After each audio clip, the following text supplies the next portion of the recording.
আপনি এই প্রশ্নটি করছেন সেটাই আসলে দারুণ একটা প্রশ্ন, কিন্তু এর মানে আপনি বুঝুন বা নাই বুঝুন, আপনি ইতিমধ্যেই জ্যোতির্বিদ্যার যুক্তিটা মেনে নিয়েছেন। অনেক বছর আগে এটা 1994 সালের কথা। আমি সান ফ্রান্সিসকোতে একটি বক্তৃতা দিচ্ছিলাম। সান ফ্রান্সিসকোতে আমি ছিলাম ছোট একটা দলের সামনে।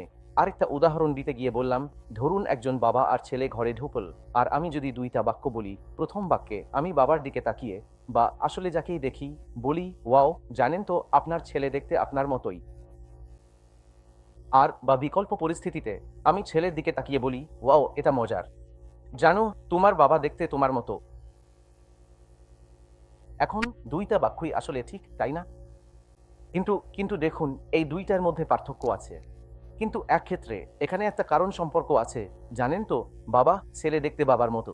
ঠিক একইভাবে প্রমাণের ক্ষেত্রেও, জানি না এটা কতটা ভালো উপমা, কিন্তু প্রমাণের ক্ষেত্রে আমাদের উচিত শক্ত ভিত্তির প্রমাণ থেকে কম শক্ত ভিত্তির প্রমাণের দিকে যাওয়া। আপনি যে প্রশ্নটা করেছেন সেটাই দারুণ একটা প্রশ্ন, কিন্তু এর মানে আপনি বুঝুন বা না বুঝুন, আপনি জ্যোতির্বিজ্ঞানের যুক্তিটা মেনে নিয়েছেন। আপনি করেছেন কারণ সব বড় বিপ্লবী তত্ত্বই আরও বেশি প্রশ্নের জন্ম দেয়, আরও জটিল প্রশ্ন, যেগুলো সমাধান করা আরও কঠিন। তাহলে এটা একটা দারুণ প্রশ্ন, এবং জানেন তো, সময়ের সাথে সাথে এর সমাধান হবে। আমরা অন্তত তাই আশা করি।